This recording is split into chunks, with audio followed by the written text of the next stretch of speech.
Bismillah, karena sekolah sunnah sering dibilang mahal, akhirnya Bang Kevin langsung datang ke Mudir Ma'had Minhajul Haq dengan Ustadz Isrun Abdul Rahman. Ya. Gimana kabar saya, Ustadz? Alhamdulillah. Masya Allah, Ustadz ya. Ustadz, ini lagi-lagi netizen merujak saya, Ustadz. Nah, gitu. Jadi kan semenjak Anda suka review-review Ponpes ini, Ustadz, Ya. selalu ada stigma, sekolah sunnah pasti mahal. Seakan-akan itu sebuah keniscayaan, Ustadz. Ya. Nah, ntar menurut Antum gimana, Ustadz? Iya, kita berharap dengan kehadiran Pondok Pesantren Minhajul Haq ini itu bisa merubah stigma tersebut atau merubah paradigma tersebut bahwasanya tidak semua sekolah sunnah itu mahal. Gitu, Ustadz ya? Ya, salah satunya di sini di sekolah kami, di pondok kami, Pondok Pesantren Minhajul Haq, dari segi biaya sangat terjangkau. Iya. Tapi gini, Zat, mahal atau murah itu kan kadang tergantung ukuran, Zat, ya. Ya. Orang mau ngeluarin duit 11 juta untuk nonton konser misalnya, Zat. Ya. Konser apa aja kan ada konser ya. 11 juta, 12 juta, 15 juta atau puluhan juta untuk ke luar negeri liburan. Dia nggak protes mahal, Zat. Tapi kenapa untuk pendidikan kayaknya serba mahal, serba ini gimana? Kira-kira apa yang salah dari sebagian masyarakat kita, Zat? Iya. Itu karena tadi cara mereka memandang seakan-akan biaya yang mereka keluarkan itu mahal. Padahal sebenarnya tidak juga gitu. Biaya yang mereka keluarkan itu pada hakikatnya adalah investasi mereka. Tidak hanya investasi di dunia, tapi investasi di akhirat. Karena nanti kalau anak-anaknya yang dia sekolahkan di pondok pesantren ini lulus menjadi anak yang soleh dan soleha, nanti mereka-mereka ini akan membantu orang tuanya. Ketika nanti orang tuanya sudah tua, siapa yang akan merawat mereka? Tentunya anak-anak mereka yang soleh dan soleha ini. Ketika mereka sudah meninggal nanti, siapa yang akan mendoakan mereka? Tentunya anak-anak yang soleh dan soleha. Yang udah belajar agama. Yang udah belajar agama tentunya. Karena kalau bukan anak yang soleh dan soleha, jangan berharap akan didoakan. Jangan berharap akan dirawat, akan dijaga di masa tua nanti. Sehingga ini investasi. Kalau mereka menganggap investasi ini sesuatu yang mahal, saya rasa ini keliru dalam memahaminya. Karena mindsetnya, Ustaz, mungkin orang kita nggak biasa investasi, mereka biasanya dagang aja, Ustaz. Gua keluar modal sekian, balik cepat sekian, dengan untung, gitu, Ustaz, ya? Makanya itu dia. Tapi satu sisi, orang-orang yang udah ngerti bahayanya kota metropolitan, kota-kota besar, Jakarta, Bandung, dan lain-lain lah gitu, Ustaz, ya, lebih memilih menyekolahkan anaknya di pondok pesantren karena diharapkan yang begitu aman. Iya, betul. Tapi seperti buah si malakama, asik, bahasa saya luar biasa. Ya, serba salah. Ponpes udah mahal, ya, atau misalnya Ponpes udah bagus, lengkap fasilitasnya, orang tuh udah keluarkan biaya ekstra, ya, untuk menyekolahkan anaknya, sampai di pondok pesantren banyak kejadian yang nggak menyenangkan, Ustaz. Contoh naudzubillah pembulian misalnya, atau misalnya terjadi pelecehan seksual, itu bukan hal yang tabu, bukan hal yang baru kita dengar, Ustaz. Nah, kira-kira apa akar masalahnya itu, Ustaz? Kenapa ada pembulian, pelecehan seksual itu kenapa, Ustaz? Di lingkungan pesantren, Ustaz? Iya. Yang pertama memang karena latar belakang ya. Tidak semua latar belakang anak-anak yang datang sekolah di pondok pesantren. Iya. Jadi tidak semua itu datang dari latar belakang keluarga yang sama gitu. Bisa jadi ada yang datang dari latar belakang keluarga yang mungkin di rumahnya itu atau di lingkungannya itu dia sudah terkontaminasi atau terpengaruh dengan hal-hal semacam ini. Jadi sudah ada penyimpangan seksualnya mungkin sudah ada sebelumnya gitu. Sehingga begitu dia masuk ke pondok pesantren, dia justru menularkan kepada yang lain. Iya. Itu ada penyimpangan seksual gitu ya. Salah satu penyakitnya biasanya. Betul.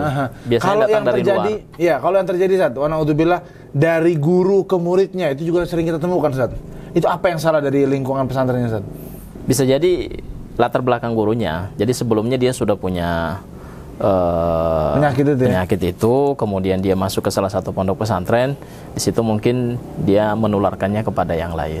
Tapi memang apakah kalau orang bilang lebih mungkin timbul di pesantren karena tidur bareng-bareng, mandi mungkin ada yang bareng-bareng, tiap hari ketemu, jadi lebih mungkin untuk terjadi itu di lingkungan pesantren? Apa benar begitu, Ustaz? Tidak juga. Tergantung pengawasan, kontrol yang ada di pesantren tersebut. Gitu. Kalau Minhajul Haq sendiri untuk mencegahnya dan menanganinya gimana, Ustaz? Kalau kita di Minhajul Haq, setiap kamar itu kita pasang CCTV. Semua kamar santri kita pasang CCTV. Benar. Kemudian itu selalu dipantau. 24 jam dipantau. Oke. Sehingga kalau ada yang merasa atau ada yang mencurigakan, kita langsung menindaklanjuti gitu. Kita akan panggil orang-orangnya, anak-anaknya, ustadz-ustadznya, akan kita klarifikasi, kita pastikan. Karena kalau di kita ini hal semacam itu kita beri sanksi yang cukup tegas gitu. Jadi kalau ada guru yang kedapatan melakukan hal semacam itu, langsung kita keluarkan. Kalau terbukti langsung kita keluarkan. Santri pun sama. Kalau ada yang kedapatan dan dengan bukti yang kuat dia melakukan pelanggaran itu, baik dengan CCTV atau dengan bukti-bukti yang lainnya, langsung kita keluarkan. Jadi tindakan tegas itu untuk langkah preventif dan juga penanganan, Ustaz ya? Betul. Jadi preventifnya adalah CCTV-nya dan penanganan tegas keluarin, nggak ada alasan, Ustaz ya? Betul. Karena kita tidak punya tempat rehabilitasi di sini orang-orang seperti itu. Makanya solusinya kita keluarkan sehingga tidak menularkannya kepada yang lain.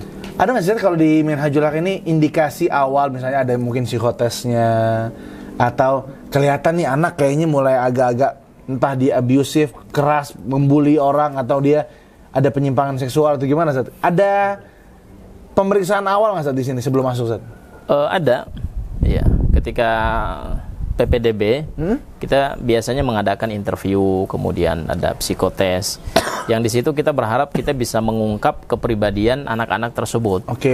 Baik penyimpangan seksual atau ada masalah-masalah yang lain. Makanya terkadang kita interview itu terpisah dengan orang tuanya. Kita ingin tahu juga dia masuk ke sini itu atas keinginan sendiri atau karena keinginan orang tua.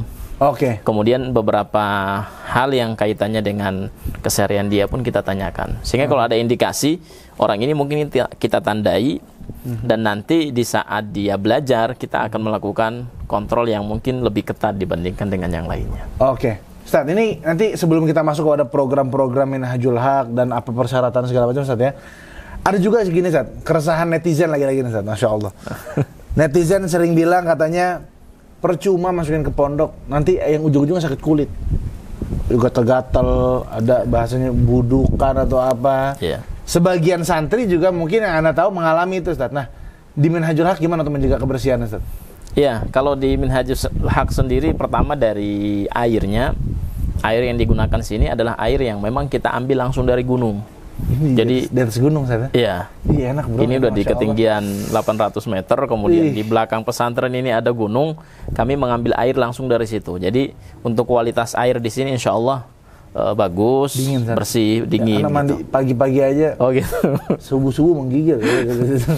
Luar biasa, Ustaz. Nah, kemudian dari segi kebersihan, kami memang membiasakan santri untuk melakukan bersih-bersih sendiri. Jadi kalau Bang Kevin sore-sore ke area santri, itu santri yang beres-beres, santri yang nyapu asrama, nyapu halaman, bersihkan toilet setiap hari, setiap sore, dari jam 4 sampai jam 5 sore. Kemudian di setiap hari Ahad itu juga mereka selalu kerja bakti, kerja sama-sama untuk membersihkan area asrama dan yang lainnya. Bener tadi, Ustaz. Jadi tadi pagi ya habis Tadi pagi tuh nanti pada mau apel ya, saatnya pada mau apel itu kan, Ana ajak istri dan anak tuh jalan-jalan tuh ngeliat lingkungan pesantren, namanya mau daftar di sini, insya Allah ya. Insya Allah. Lihat-lihat, papasan sama santri lagi bawa laundry tuh, habis pada mandi segala macam, papasan begitu, wangi, Ustaz. Santri di Minhajul Haq wangi-wangi. Alhamdulillah gitu ya. Kadang kan karena besok pagi udah bawa matahari ada juga saat kayak gitu. Besok pagi udah ada yang kok bau apok nih. Tapi santri di sini terbukti wangi-wangi, Ustaz. Alhamdulillah. Masya Allah. Emang di sini juga diperintahkan untuk menjaga kebersihan juga, Ustaz? Iya, betul. Mandi pun harus 2 kali sehari gitu. Kalau laundry, pakaian mereka yang kotor itu setiap hari. Itu laundry siapa yang nyuci, Ustaz? Kita memberdayakan warga di sekitar sini. Ada sekitar 60-70 ibu-ibu yang kita berdayakan untuk melondri pakaian anak-anak. Jadi nggak cuman hadir dengan luas tanah dan membangun gedung, tapi juga memberdayakan masyarakat sekitar, Ustaz, betul. Di beberapa bagian pun kita melibatkan warga sekitar, seperti security, itu semuanya warga sekitar. Kemudian yang masak di dapur, yang bersih-bersih gitu, itu semua warga sekitar. Ustaz, Ana sering banyak dengar cerita dari beberapa sekolah yang membangun sekolah dengan manhaj Ahlus Sunnah wal Jamaah ini seringkali mendapat pertentangan. Beberapa rumah tahfiz yang kecil atau misalnya kayak TK-TK Islam yang bermanhaj Ahlus Sunnah itu bertentangan dengan warga sekitar. Apakah Pondok Minhajul Haq juga mengalami hal yang sama, Ustaz? Dulu di awal-awal iya, kita pun mengalami hal yang sama. Jadi dari warga ini ada yang tidak setuju dengan keberadaan pesantren Minhajul Haq. Dalam bentuk apa, Ustaz? Demo kah atau surat? Pernah. Mereka pernah melakukan demo gitu. Demo menolak pembangunan pesantren ini gitu. Itu dulu di awal-awal pembangunan ya. Padahal belum ada santri. Belum. Masih masa pembangunan. Luar biasa. Tapi setelah itu dengan berjalannya waktu kita melakukan pendekatan kepada tokoh-tokoh masyarakat di sini, kepada pemerintahan desa, kecamatan, kemudian dengan tokoh-tokoh agama. Alhamdulillah, lambat laun mereka menerima kehadiran pesantren Minhajul Haq. Bahkan yang ada pesantren Minhajul Haq ini memberi dampak ekonomi untuk warga sekitar. Jadi kita merekrut beberapa tenaga kerja di sini itu dari warga sekitar. Sehingga ada ikatan emosional antara Minhajul Haq dengan warga sekitar. Apa sih yang diprotes, apa sih? Kekhawatiran masyarakat apa? Yang mereka lihat Minhajul Haq ini berbeda dengan kebiasaan mereka. Karena pada santrinya, Ustaz. Apa yang dilihat berbeda dari mananya? Yang dilihat itu rencana ke depan kan. Udah kan ada isu-isu kabar-kabar burung itu, betul. Walaupun belum ada santri, tapi isu-isu misalnya pesantren ini manhajnya bagaimana gitu kan. Apalagi dan seterusnya. Mundar-mandir kok ada jenggotan semua gitu ya. Iya. Dianggap ini berbeda dengan mereka gitu, sehingga kemudian ditolak. Dikhawatirkan membahayakan gitu saja. Iya. Pada akhirnya setelah berjalan hampir berapa tahun, Ustaz? Sekarang masuk tahun ke-6. Masuk tahun ke-6. Nggak ada masalah, Ustaz ya? Alhamdulillah. Sama warga malah membaur, malah memberi dampak positif. Itulah kadang-kadang para warga masyarakat juga jangan dulu ketakutan dengan jenggot ya. Ini kalau dilihat lama-lama keren-keren juga. Ya, khair, Ustaz, Masya Allah. Nah, balik ke pertanyaan awal, Ustaz. Masalah pondok pesantren yang mahal. Ana udah ngeliat ini Minhajul Haq, Masya Allah, lengkap. Sampai ada lapangan futsalnya. Ini baru sekali ada ngeliat. Ponpes ada lapangan futsalnya, bulu tangkisnya, ada tempat fitnessnya. Masya Allah, Ustaz. Nah itu pertama, jujur kalau Ana pribadi kan Ana udah keliling, pas Ana tahu harga daftarnya, murah banget, Ustaz. Beda tipis sama TK anak-anak, Ustaz. Bener, Ustaz? TK anak-anak di Jakarta sekian, di sini sekian, ya, beda tipis. TK loh itu, nggak sama asrama. Ini kan sama asrama, saja. Dengan ranjang yang rapi, ya. Makan 3 kali sehari, Ustaz? 3 kali sehari. Nggak dipangkas, Ustaz, ya? Enggak. Dengan saya takutnya biaya murah, makan sekali aja. 3 kali. Makan 3 kali. Laundry udah termasuk itu. Nggak. Nutup nggak sih, Ustaz? Insya Allah. Dengan gaji guru segala macam. Untuk saat ini sih alhamdulillah nutup gitu. Dengan bayaran segitu kita kelola. Mana untuk gaji guru, mana untuk makar, mana untuk operasional. Alhamdulillah selama ini cukup. Iya. Karena memang pesantren Minhajul Haq itu bukan pesantren yang profit oriented gitu, mencari keuntungan tidak. Sekedar untuk bisa berputar, bisa menutup semua biaya operasional itu sudah cukup gitu. Boleh di-spill dulu, Ustaz, biaya masuk ke berapa, Ustaz? Iya, untuk uang pangkal 18 juta. 18 juta. Iya. Untuk SPP 2 juta. Itu pun baru naik bulan Juli kemarin gitu. Sebelumnya itu 1.700.000. Iya, karena kemudian tapi naik. Hitungannya kalau asrama 2 juta sebulan, saja. Iya. Sudah sama tempat tinggal. Iya. Makan 3 kali sehari. Coba Bapak Ibu bayangin di rumah yang nonton ini, kalau anak Anda sekolah di rumah Anda tinggal, makan pagi, ya. Makan siang nggak mungkin mau makan rumah anak sekarang. Pasti beli KFC atau Hisana lah, atau pokoknya jajan-jajan ini kan nggak dihitung. Kopi susunya belum, jajan malam-malamnya, nongkrong sana sini bahaya segala macam. 2 juta untuk perlindungan, pendidikan, ya, kemudian tinggal dengan makanan juga yang nutrisi dengan baik, murah sekali, Insya Allah. Ya. Alhamdulillah. Karena kan? kita berharap pesantren Minhajul Haq ini bisa dijangkau oleh semua kalangan, tidak hanya kalangan menengah ke atas gitu. Iya. Tapi kalangan menengah ke bawah pun bisa menjangkau ini gitu. Itu dia makanya Anda mau daftar sekarang, Ustaz. Maksudnya ini anak-anak yang masih 6 tahun kalau boleh daftar sekarang biar uangnya nggak tambah lagi gitu maksudnya. Tapi Masya Allah, soalnya Anda pernah lihat pondok dengan model yang seperti ini itu harganya juga nggak sama, nggak gitu beda. Dia masuk 19 jutaan segitu di Solok, Kabupaten Solok, Zat. Memang bagusnya sama gitu. Nah, karena megah begini, Zat, megah segala macam, tiba-tiba di tengah masyarakat, di tengah gunung ini ya, gunung apa namanya? Burangrang. Burangrang ya, Gunung Burangrang ini nih, ada bangunan tinggi, megah, bagus segala macam. Apa nggak khawatir dikira Az-Zaitun kedua, Zat?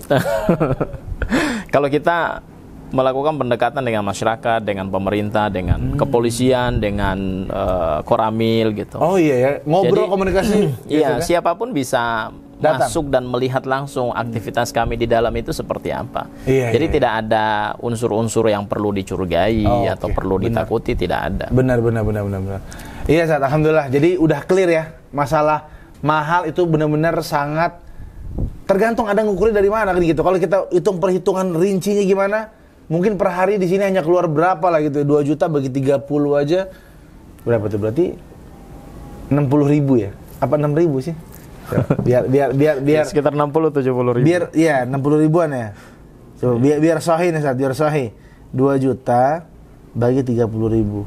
Tuh 60 bagi 30, 66.000. 66.000 sehari. Anak Jakarta nggak mungkin mau, Saat. Pasti banyak kopi susunya anak Jakarta sana. Di sini aja memesan kopi susah juga kan gitu. Jadi intinya benar-benar sangat terjaga lah ya. Setelah ada putra-putri juga, Saat, ya. Jenjang sanawiyah, madrasah aliyah juga. Iya, betul. Pertanyaan berikutnya, Saat, dari orang tua biasanya nih, bisa langsung ke UIM nggak gitu? Karena orang tua nih maunya serba sat-sat aja. Pondok-pondok Madinah ada gitu. Gitu. Nah, udah muadalah dengan UIM belum, Saat, kira-kira, Saat? Kita sudah memasukkan berkas dan sudah ada visitasi dari UIM. Alhamdulillah. Ya, cuman pengumuman akreditasinya belum keluar gitu. Ya, kita berharap semoga dalam beberapa bulan ke depan ini ada pengumuman terbaru.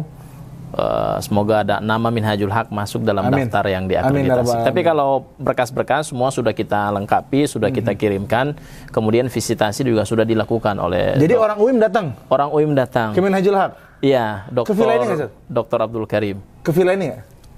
Enggak, waktu itu buru-buru. Di itu aja. Di Ponpes aja? Di Ponpesnya aja. Iya, saya biar ajak berenang aja sih. Karena kunjungan beliau juga nggak lama sih, hanya sekitar 2-3 jam saja. Oh, Masya Allah. Langsung dia mau visitasi ke pondok yang lain juga? Karena waktu itu memang ada dua pondok yang beliau kunjungi dalam 1 hari. Jadi ke Minhajul Haq dulu, setelah itu baru beliau ke Rahmatika, sehingga nggak bisa lama. Rahmatika Al-Athari. Al-Athari, benar ya? Di Subang. Al-Athari, Subang. Oke, Ustaz.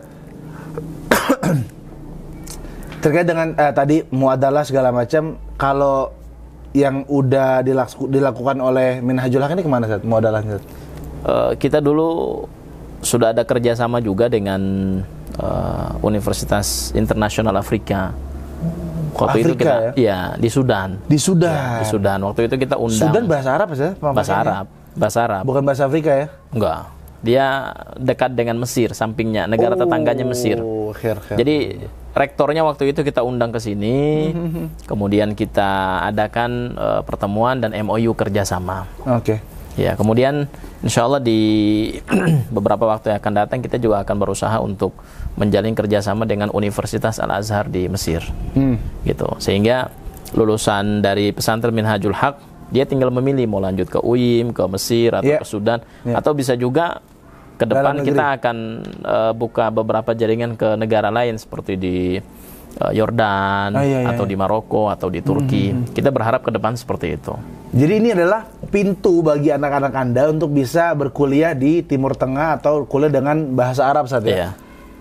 Kan emang mungkin lulusan sini diusahakan fase berbahasa Arab saja. Insya Allah, karena pembelajaran kita setiap hari di kelas itu dengan bahasa pengantar bahasa Arab. Dari sanawiyah? Dari sanawiyah. Loh, kalau yang belum ngerti gimana, Ustaz? Kalau yang belum ngerti itu wajar gitu. Oh, di awal-awal aja? Dipaksain. Di awal-awal itu hanya 2 bulan, 3 bulan mungkin masih dicampur bahasa Indonesia. Tapi setelah itu guru wajib mengajarkan santri atau mengajarkan pelajaran dengan bahasa pengantar bahasa Arab gitu. Setiap hari? Setiap hari. Bahkan di beberapa kegiatan pun kita menggunakan bahasa Arab. Pengumuman di masjid semuanya bahasa Arab gitu. Jadi mau nggak mau ya, itu the power of kepepetnya muncul tadi. Iya. Santri itu ya harus ngerti, saya jadi jangan kayak orang asing di sini nih. Karena kita ingin membuat lingkungan di mana semua orang di situ berbicara dengan bahasa Arab, dan itu insya Allah akan sangat mendukung santri untuk cepat bisa berbahasa Arab. Karena Benar. didukung oleh lingkungan yang seperti Dengar, berbicara sedikit-sedikit. Kalau ada yang nggak berbicara bahasa Arab dihukum, Mas? Dihukum. Dihukum ya? Dihukum. Tapi saya semalam masih pelatihan bahasa Indonesia. Kalau Bang Kevin khusus lah. Nggak masalah. Saya mau bahasa Afrika tadi.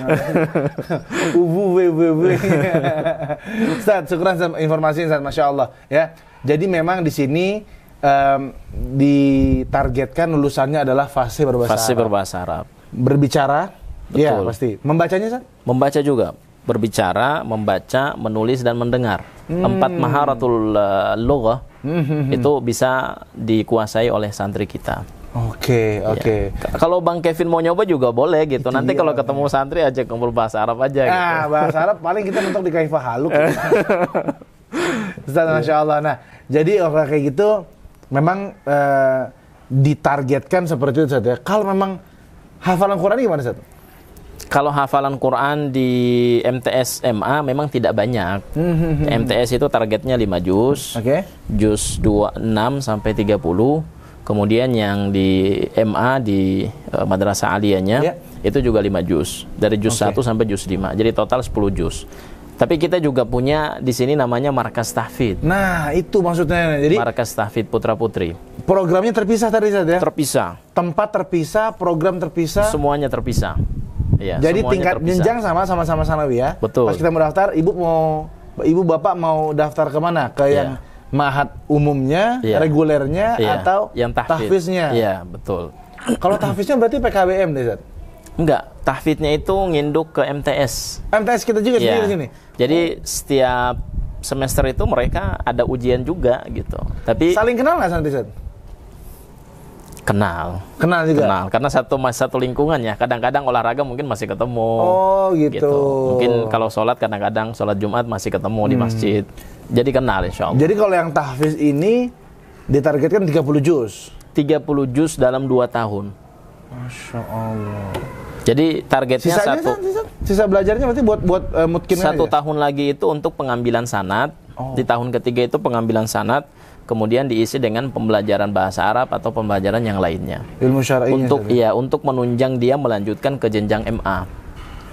Gitu. Ustaz, kenapa program tahfiz begitu penting sampai dipisah begitu, Ustaz? Karena kita berharap dengan dipisah ini anak-anak itu tidak merasa cemburu. Karena terkadang dia melihat yang reguler misalnya, oh mereka enak ya bisa lebih santai, sementara saya harus ngapalin terus gitu. Targetnya 1 hari jadwal lebih padat, Ustaz. Lebih padat. Ya? Lebih padat yang tahfidz. Tapi mereka lebih banyak kesehariannya itu dengan Al-Quran. Jadi kemana-mana megang Al-Quran aja. Duduk ngapalin, siang ngapalin, sore ngapalin, malam ngapalin gitu. Kemudian dari pagi itu mereka store. Biayanya sama juga, Ustaz? Biayanya sama. Oke, tapi bobotnya lebih padat yang tahfiz. Iya, betul. Lulusan tahfiz ini kuliah kah atau gimana, Ustaz?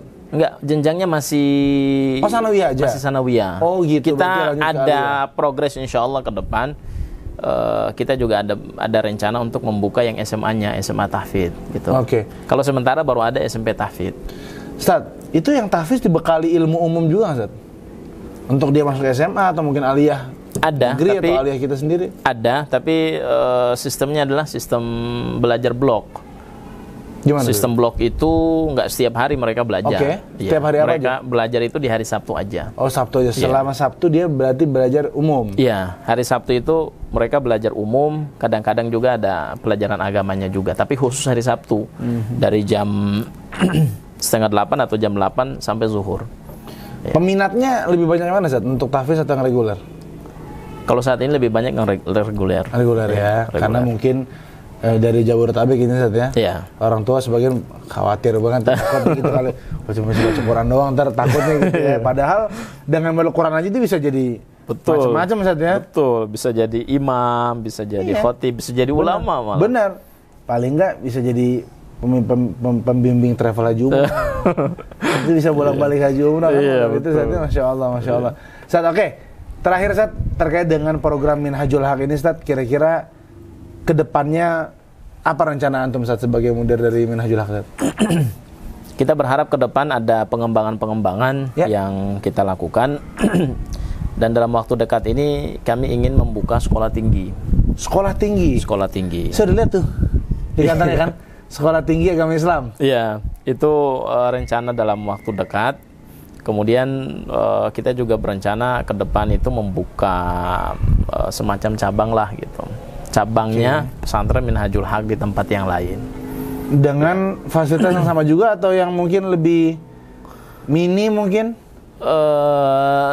Sepertinya lebih minim ya, karena kita menargetkan jumlahnya nggak terlalu banyak, nggak sebanyak Minhajul Haq yang di sini.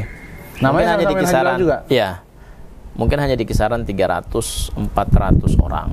Itu sudah masuk ke rencana. Dan mungkin dalam beberapa tahun segera direalisasikan. Saat ini santri reguler berapa orang, Ustaz? Santri reguler di kisaran 1.000 orang.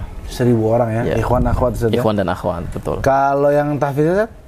Tahfidnya yang putra ada 50, yang putri ada 40. Oh, Masya Allah. Jadi fokus, Ustaz ya? Fokus. Itu satu kamar berapa orang Ustaz tahfidz, Ustaz? Kalau tahfidz satu kamar 10 orang. Ya, kalau reguler satu kamar ada yang 14, ada yang 16. Iya. Tapi dia kamarnya lega, udah lihat saat Masya Allah. Lumayan besar, 8 kali 8 kalau nggak salah ukuran kamarnya. Pokoknya tadi wangi lah, udah pokoknya nggak bau lah, alhamdulillah Ustaz ya. Ustaz, pesan untuk para orang tua Ustaz yang kadang-kadang masih ragu menyekolahkan anaknya di pesantren, takut nggak bisa apa-apa, mau jadi apa masuk pesantren, atau misalnya nanti kamu nggak betah, kabur-kaburan segala macam. Tafadhol, silakan Ustaz. Iya, bagi para orang tua yang masih merasa dan menganggap seperti yang disampaikan oleh Bang Kevin tadi, perlu kami sampaikan bahwa anak yang masuk ke pesantren itu mendapatkan banyak sekali manfaat, banyak sekali kebaikan. Minimal dari segi pergaulan dia terjaga. Itu khususnya anak-anak yang SMA. Benar. Kalau kita lihat di luar, waduh, pergaulannya sudah sangat ngeri. Dan kita berharap dengan anak-anak masuk di pesantren ini, pertama pergaulan terjaga. Betul. Yang kedua, mereka dibimbing, diarahkan, diajari tentang agama. Dan ini akan menjadi pondasi, menjadi bekal bagi anak tersebut di kemudian hari. Betul. Karena ketika dia sudah punya bekal agama, dia mau kemanapun insya Allah dia akan menjaga sholatnya, dia akan menjaga ibadahnya, dia akan menjaga dirinya. Minimal dia tahu mana yang halal, mana yang haram, mana yang boleh, mana yang tidak boleh. Sepakat. Sehingga bagi para orang tua yang merasa masuk ke pesantren itu tidak ada manfaatnya, saya rasa ini paradigma yang keliru. Udah ketinggalan zaman, Ustaz. Betul. Justru anak pesantren itu sekarang bisa apa saja. Betul. Lulus dari pesantren dia bisa lanjut ke sekolah umum gitu. Betul. Dia lulus pesantren nih 6 tahun di pesantren. Dia udah bisa bahasa Arab, udah bisa ngaji dengan baik, udah punya hafalan Quran. Setelah itu dia mau melanjutkan ke umum pun saya rasa dia banyak mendapatkan manfaat dengan pendidikan di pesantren tersebut.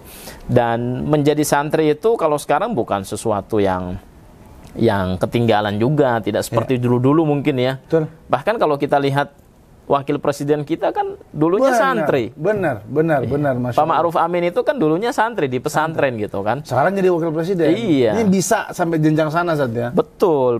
Jadi kalau sekarang itu santri bisa jadi apa aja insya Allah gitu. Jadi orang tua tidak perlu khawatir. Masalah rezeki nggak usah khawatir. Allah Subhanahu Wa Taala. Amin ya Rabbal Alamin. Insya Allah, makanya. Nah. Sofia daftar nak. Ustaz, untuk pendaftaran di mana Ustaz? Tadi katanya formulirnya online sekarang Ustaz. Iya, betul. Pendaftaran bisa ke website Minhajul Haq, www.minhajulhaq.sch.org. Oke, Minhajul Haq berarti MINHAJULHAQ ya. Iya. Minhajul Haq sch.id. Iya, betul. Oke, ntar terus sini ya. Sini juga nih. Sini juga nih. Biar editornya agak repot ya. Ustaz, makasih banyak jazakallahu khairan masih informasi. Semoga Minhajul Haq bisa menjadi pondok pesantren contoh, panutan, dan benar-benar bisa melahirkan para ahli-ahli agama masa depan. Amin. Kita tutup. Assalamualaikum warahmatullahi wabarakatuh. Waalaikumsalam warahmatullahi